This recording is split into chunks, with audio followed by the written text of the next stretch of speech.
Tutto è iniziato quando io, insieme a un'altra ragazza che adesso vive in Estonia, abbiamo partecipato ad un bando nazionale all'aprile 2021 durante post pandemia, quindi attraverso il pretesto dell'orto urbano, che comunque è un modello già presente a livello europeo ma che a Trieste non esisteva, abbiamo deciso di creare qualcosa di nuovo e da lì, da 2 persone, il gruppo si è pian piano ampliato. Volevamo ritrovare uno spazio aggregativo dove poter fare comunità e incontrare altre persone. Io mi chiamo Adriana e sono una biologa ambientale. Sono arrivata a Trieste a inizio 2021, dopo aver studiato in Norvegia. Mentre studiavo in Norvegia avevo avuto diverse esperienze di sia volontariato giovanile che proprio di agricoltura condivisa. Avevamo un garden vicino allo studentato che avevo frequentato e quindi ho letteralmente cercato Urban Gardening Trieste e Ugorà era la prima indicazione su Google, no? E ho trovato effettivamente la mia tribù, la mia famiglia, perché ho trovato delle persone con cui andavo completamente in sintonia a livello umano.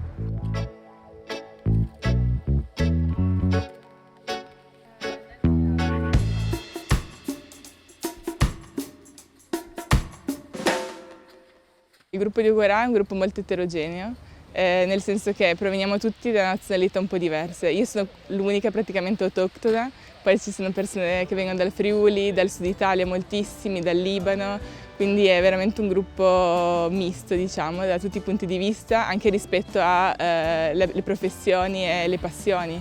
Io arrivo da un background sociologico, quindi apparentemente è distaccato da quello che può essere il contatto con la terra, però in realtà si unisce perché poi nel momento in cui tu vai a parlare di sostenibilità ambientale, quindi di autoproduzione, di pratiche di vita diverse, affronti comunque un aspetto che è prettamente sociologico.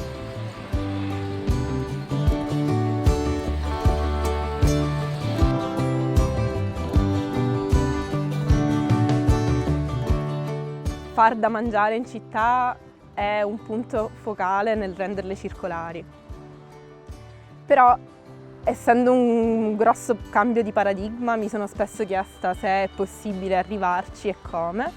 E questa per me è un'esperienza interessante perché è un progetto totalmente grassroots, totalmente dal basso, che inizia a portare le persone a familiarizzare con l'idea di voler coltivare la terra, ma non all'esterno, farlo sotto casa, farlo vicino agli spazi che vivono e quindi cambiare un po' la visione di come si fa da mangiare, di come si esprime la sostenibilità in città.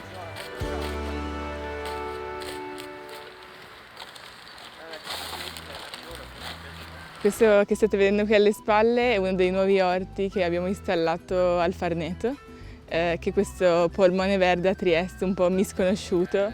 Oggi stiamo realizzando appunto una vera e propria piantumazione, quindi mettiamo a dimora le prime piantine e uno dei tasselli, infatti adesso abbiamo 2 spazi qui a Trieste, uno a San Giusto e uno a San Luigi e ci preme moltissimo che la comunità sia attiva, quindi che all'interno dei quartieri ci sia comunque un coinvolgimento forte delle persone.